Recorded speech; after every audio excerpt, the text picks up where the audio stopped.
Okay, so magandang umaga, 9 o'clock ng, ano bang date ngayon?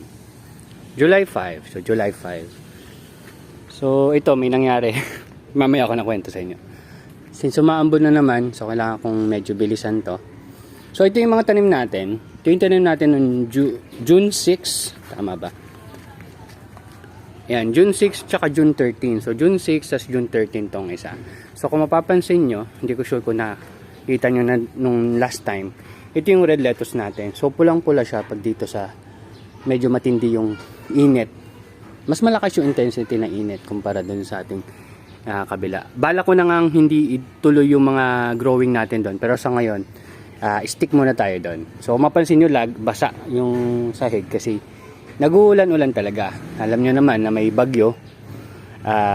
Hindi naman tayo direktang tinamaan pero yung habagat is nagdadala talaga ng ulan. So ayan, makita nyo rin na may alambre nilagyan ko sa loob para pag tumulak itong net, hindi masyadong ma-push dun sa ating mga halaman. Hindi ko sure kung nakatulong, pero siguro nakatulong. So meron dyan tsaka doon. Yun dito na lang wala ako. Pero next time na yan. So yan, bisitahin na lang natin sa susunod. Pero kung mapapansin nyo, merong mga hindi tumubo ng mabilis or hindi makahabol.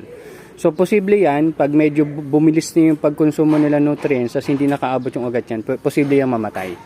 Kasi nga, bumababa yung level ng tubig dahil lumalaki na rin yung iba. Yan. So in terms of hydraulic, hindi ko siya dito may mga hydraulic tayo dito. Mas maganda siya sa magandang sikat ng araw kasi doon medyo leggy. Pero nabebenta ko pa rin, nabenta ko pa rin 35. So medyo humina yung benta ni Kuya Jojo pero pwede na, para mga nasa 6 or 7 per day. So tingnan natin ngayon Sabado kasi pag nag-uulan din talaga, medyo mahina yung benta kasi konti lang din yung gustong mga lumabas na tao. Wait lang, ilipat ko lang to. Malapit na mapuno. Yeah. Para makita nyo na rin kung paano ko ginagawa. Nililipat ko lang naman yung hose. Pero masyado na siyang puno kaya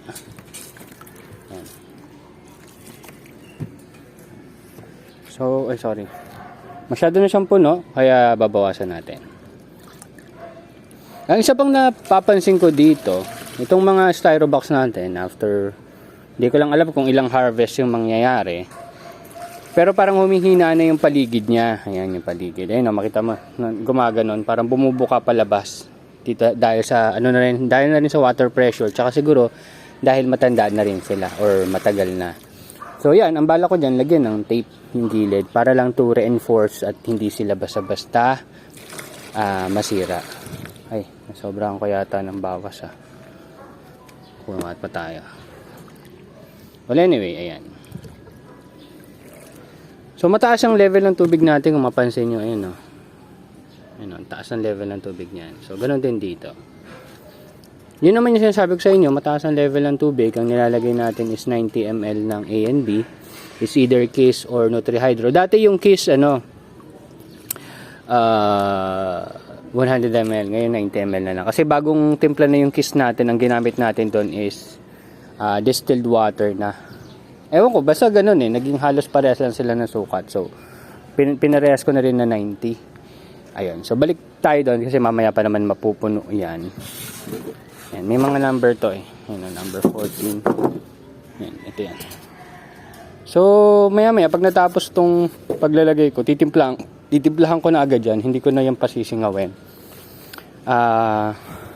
Tsaka pahapiwan ko kayo sa nangyari dito. Nung isang araw, nung inaayos ko to, so inangat ko to, tas nilagay natin ng kalang. Ang nangyari, humangin ng malakas, tinulak niya yung ito, tapos nasira tong mga kapitan ng bisagra. Hindi naman to nakascrew parang naka-rivet. Naka-rivet lang kasi yung ginawa. Yun, bumigay. So, ngayon, kahapon, inayos ko siya. Actually, nilagyan ko na rin ng panibago. Kasi diba, sabi ko sa yung tape, medyo hindi na ako makapit. So, ito, may nabili ako dati ng waterproof daw yan na makapit. So, yun, may makita may mga silver. Yan, mga silver na to. Yan, silver. Nasaan yan? Ayan, ito. Yan. Nilagay ko. So, hindi na in ordinary yung tape. makapal na yan, tapos makapit. Ewan ko lang kung tatagal. Pero yun muna. Tapos, kahapon, pinatong ko na siya dyan. Tapos inisip ko, kasi syempre, pag humangin ulit, baka matangay. Palagay ko hindi naman matatangay, pero hindi natin masabi, di ba? So, nilagyan ko siya nitong tie wrap. Pero nung inangat ko naman, since tie wrap lang siya, medyo nahihirapan siyang isupport. So, sa palagay ko, mas magiging delikado kung itutuloy ko. Kaya ngayon, after ko siyang iangat kanina, tinanggal ko na lang yung tie wrap. Tapos, siguro mamaya, pag tinakpan ko, ita-tie wrap ko na lang muna. Pero maganda siguro alambre. Yan, para lang makapi siya, tas hindi siya mahulog or kung ano man mangyari. Palagay ko naman hindi tatangayin eh. Nangyari lang talaga kahapon na nakaangat siya, tas hinampas ng hangin, tumumba. Ayan.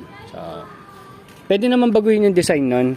So, yung design ng lock, imbes na nakakalang siya dyan, dapat nakatusok siya. Nakatusok siya dun sa gilid nun, tas nakatusok din siya sa gilid dito. Para hold siya, hindi siya matutulak ng pag ganun, hindi rin siya mababagsak. So, yun yung isang possible design na i-improve natin susunod. Yung pa, tas ito, overgrown na ito mga tanglad ko. Anyway, ano pa bang nabanggit ko dito? So, ayan. So, ito ay, ano ba to? Hindi ko sure kung Nutrihydro to or Kiss eh. Pero alam ko, itong 6 na to, ayan, 6 hanggang doon, ay isang nutrient solution lang ginamit ko. Tapos dito, malamang ito Nutrihydro. Tapos ito, Kiss solution, maliban dun sa gitna, which is Master Blend. Ayan. So, nabanggit ko na rin sa inyo yan last time. Pero yan yung Master Blend natin. Hindi ko palang nagawan pala ng video yan para makita nyo lang yung ratio ng ginamit ko. Tapos yung mismong ginamit kong yung ano pala, hindi yung lagayan pala ng nutrient solution, hindi ko na tabi, natapong ko. Pero banggitin ko na lang sa inyo siguro. Ano yun, lettuce solution yun ng Master Blend. Meron din kasing tomato solution ng Master Blend na ginagamit din sa pag-alaga ng lettuce. Hindi ko pa lang nasusubukan. So, ito yung unang Master Blend natin na mixture. Yung NPK niya, sabihin ko sa inyo. Maliban doon, tas itong mga marigold natin medyo natutumba na. So, kailangan ko nang lagyan ng support. Tas itong mga tanglad, hindi gumana yung onion bunching natin doon. Kasi may nakapasok na pusa, tas kinakalkal niya. So, ayan. So, malamang gagawin ko na lang tanglad dyan. So, anyway, umuulan na. So, malamang alis muna ako. Balik na lang ako mamaya. Kung ang tanong, kung hayaan ko lang silang nakatiwangwang dyan.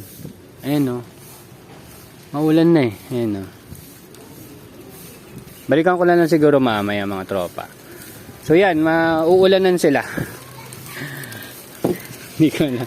Medyo wala eh. Medyo may mga supply na nangyari ngayon. So, yun muna. Alis muna ako dahil maulan na at baka magkasakit pa tayo. Bye bye mga tropa.